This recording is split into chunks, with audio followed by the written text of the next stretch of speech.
Peter, the not so great man-child edition. Hey, so you know the Peter from the Great? Forget that history books. Let's talk about the reality. Our whole argument here is that Peter isn't some complex political villain.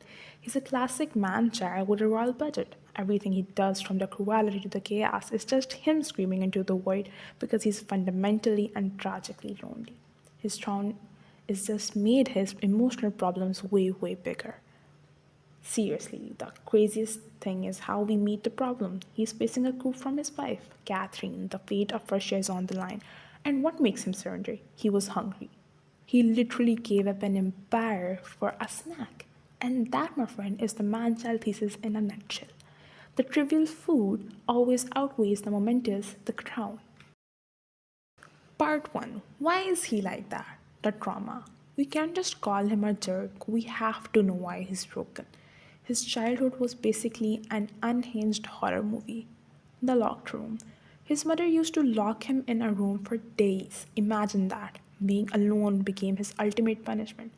That's why he's terrified of silence and needs constant and loud chaos as an adult. He's still running from that small empty room. The ghost dad. He was raised under the shadow of his dad, Peter the Great, a giant statue, and the actual corpse of his mom. He never knew real love and only momentums and death. This is Mother. I would not bury her. I could not bear the thought of never seeing her. The fake memory. The saddest part is the truffle hunting story. He cherishes this warm memory with his father, but it turns out that it was actually Vellemanov.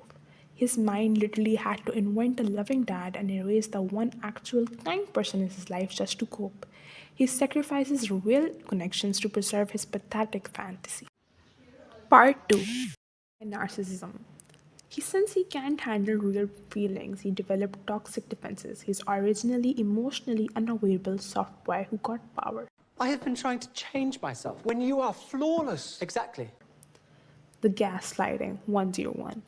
When Catherine doesn't love him, he just uses the classic line, "She doesn't love me and everyone loves me, so the fault lies with her." You are the only person who has not loved me. 'Tis inconceivable to me and says nothing good about you.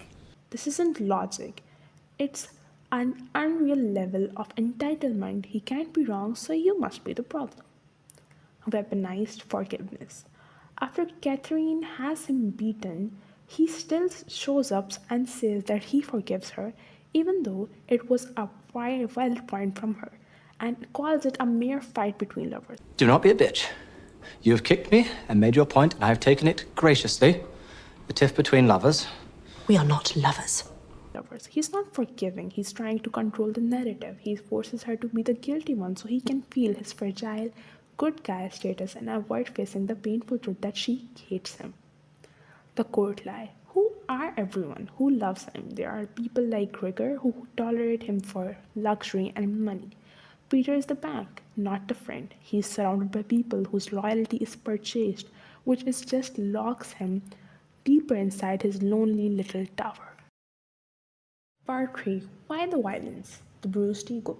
His violence isn't political, it's a glorified toddler tantrum amplified by absolute power.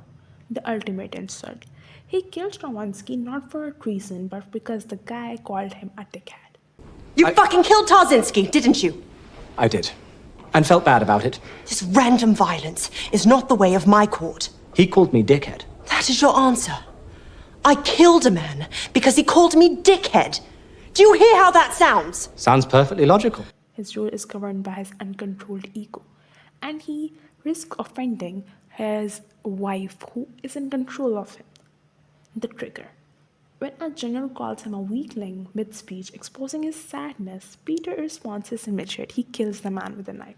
He chooses murder over the risk of being seen as vulnerable. He chooses isolation over connection. The broken promise. He asks Catherine what she changed, and she says his mercurial violence. If there's one thing you didn't like about me, a tiny aspect, and there may not be, probably there isn't, but if there is one thing I could change about my relatively flawless self, what would it be? Your mercurial violence. Really? Oh, Father always thought that my best quality. Really? He'd say there's not much going on in there, but give him a knife and light his wick. The boy has some. He promises to try, but when she pushes back, he instantly justifies his cruelty by quieting his abusive father. He chooses the trauma of his past over the love of his future. He just can't break the cycle. The takeaway: Peter III is the Tsar who had everything but was still the loneliest man alive because he refused to grow up. He was constantly running from the abused little boy locked in the room, and he used his entire empire to build a fortress for his ego. But a fortress, no matter how grand, is still a prison. Tsar!